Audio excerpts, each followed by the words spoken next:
The first call came at 2:47 a.m. 911 dispatcher Rachel Chen answered, her voice a calm island in an ocean of emergencies. But the voice on the other end was a tidal wave that swept her away. It was her own voice, hysterical, screaming about an intruder. The address she gave was her own. But Rachel was at the dispatch center, a 20-minute drive away. Officers were sent. They found the house silent, empty, and locked from the inside. The call, they confirmed, originated from her landline. It happened again the next night, and the next. Always at 2:47 a.m. Always her own voice, but this time it whispered secrets from her past, the name of a child who choked while Rachel tried to guide the frantic mother, the final, gurgling breath of a man in a car wreck.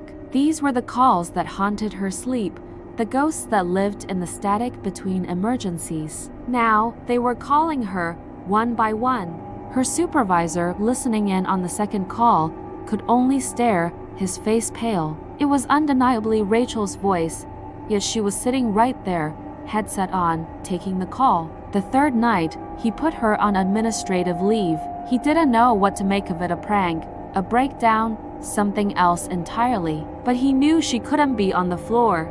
For Rachel, it was a confirmation. This was real, and it was happening to her. Determined to confront the source of the phantom calls, Rachel decided to stay home. She armed herself with coffee and resolve, setting up a small fortress in her living room. The minutes ticked by, each one louder than the last. She sat, watching the clock, but days of sleepless nights and unrelenting stress were a powerful sedative. Exhaustion claimed her. She dreamed she was back at the dispatch center, the familiar maze of cubicles now distorted and menacing. The air was thick with the echoes of desperate pleas. A tall, faceless figure began to chase her, its movements unnaturally smooth. It didn't run. It simply appeared closer each time she looked back. She awoke with a jolt, her own scream caught in her throat, her phone buzzing violently on the coffee table. It was her supervisor. "Rachel, where are you?" he demanded,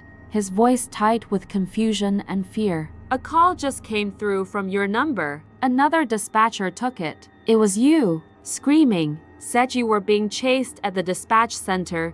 The dream was real." The words hit her like a physical blow. The timelines were bleeding into one another. She had been the caller. She scrambled to her feet, a cold dread washing over her as she looked out her own front window. The lawn was pristine, the streetlights casting long, familiar shadows. But something was wrong. There was movement inside the house across the street. Her house. She raced across the asphalt, her heart pounding a frantic rhythm against her ribs. Peering through the living room window, she saw them, not one, but multiple versions of herself, trapped in different moments of terror from different nights. One was huddled by the phone, another was frantically checking the locks, a third was staring at the ceiling, tears streaming down her face. They were ghosts of her own fear, trapped in a loop. As one, they turned to look at her. They saw her, the her from outside, and pressed their hands to the glass,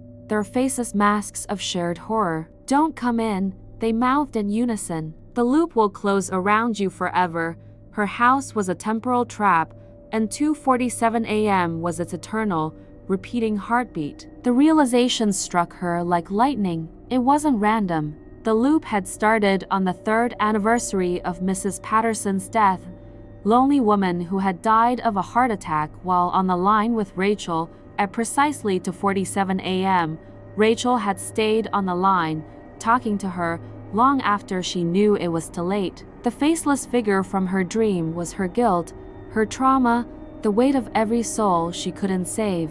The loop wasn't just a haunting, it was her own personal purgatory, forcing her to feel the helplessness of the caller instead of the powerlessness of the operator. It was a prison built from her own sense of failure. She had to get away. She fled, driving without a destination, leaving her phone, her job, her life behind.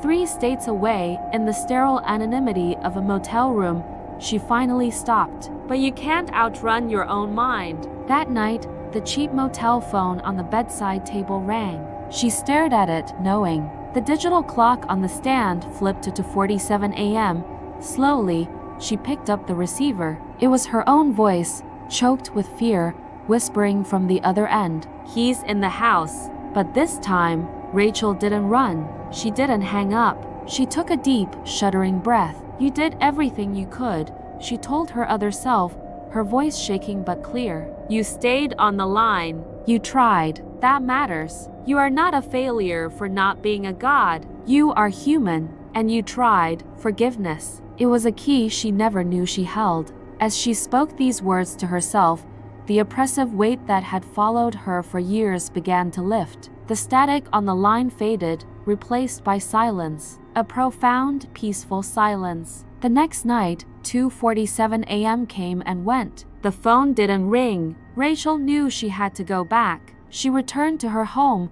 to her job. The house was just a house. The dispatch center was just a workplace. She couldn't save everyone. She understood that now. But being there, listening, trying, that was enough. The loop might return someday, a ghost of her past trying the lock. But now, she was ready to face it, not with guilt, but with acceptance. She was ready to answer the call. Thanks for watching. If this story stayed with you, hit that like button and subscribe for more content that makes you think. See you in the next one.